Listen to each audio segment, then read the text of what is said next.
वर्धाच्या कोपरा जिल्हा परिषद शाळेतील विद्यार्थ्यांना अंगणवाडीचा आधार। जिल्हा परिषदेच्या शाळेचे टीनपत्रे उडाले।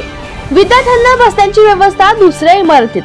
वर्धाच्या आर्वी तालुक्यातील कोपरा येथील जिल्हा परिषद शाळेत पहिली ते इयत्ता 4थी पर्यंत वर्ग भरतात, पण हे वर्ग सध्या शाळेच्या हक्काच्या इमारतीत नाही तर अंगणवाडीच्या इमारतीत भरावयाची वेळ शाळा व्यवस्थापनावर आली। येथे 16 विद्यार्थ्यांची पटसंख्या आहे। मे महिन्यात आलेल्या वादळी वाऱ्यामुळे शाळेवरील टीनपत्रे उडाली। यात शाळेचं मोठ्या प्रमाणात नुकसान झालं आहे। पत्रे उडालेल्या शाळेची इमारतीचे छत स्वतः उघडे पडले आहे। सध्या शाळेला सुरुवात झाली असून विद्यार्थ्यांना बसण्याची इतर इमारतीचा आधार घ्यावा लागत आहे। ग्रामपंचायत प्रशासनाने तात्पुरती अंगणवाडीच्या इमारतीत सुविधा विद्यार्थ्यांना बसण्यासाठी दिली आहे, मात्र ही सुविधा कधीपर्यंत असाच प्रश्न उपस्थित होत आहे।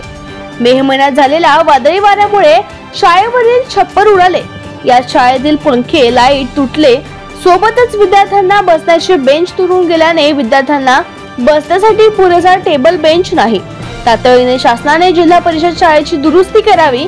2 वर्षापूर्वी या शाळेची दुरुस्ती केली, मात्र ते काम अत्यंत निकृष्ट झाल्याने वादळी वाऱ्याने मोठे नुकसान झाले। सर आम्ही याची मागणी केली। हे मे महिन्यात जे वादळ आलं, चक्रीवादळ, त्याच्यामुळं शाळा संपूर्ण उद्ध्वस्त झालेली आहे। तर आम्ही प्रशासनाकडे मागणी केली, वारंवार पत्रव्यवहार केला। आता पालकमंत्र्याला सुद्धा आम्ही पत्र दिलेलं आहे। जिल्हा परिषदला, पंचायत समितीला, पूर्ण ठिकाणी आमचा पत्रव्यवहार झालेला आहे। तर जिल्हा परिषदेकडून किंवा शिक्षणाधिकाऱ्याकडून आम्हाला लेटर आलेलं आहे की 6 महिन्यापर्यंत आता या शाळेची दुरुस्ती होऊ शकत नाही, तुम्ही तात्पुरती विद्यार्थ्यांसाठी व्यवस्था करा तुमच्या लेवलवर। तर आम्ही आमच्या जवळ जी ग्रामपंचायतीचा जो हॉल आहे तो हॉल आम्ही मुलांना उपलब्ध करून दिला आणि आमची अंगणवाडीची एक लहान खोली आहे, त्यामध्ये 2 वर्ग त्यामध्ये आणि 2 वर्ग या हॉलमध्ये, अशी आमची आता शाळा सुरू आहे।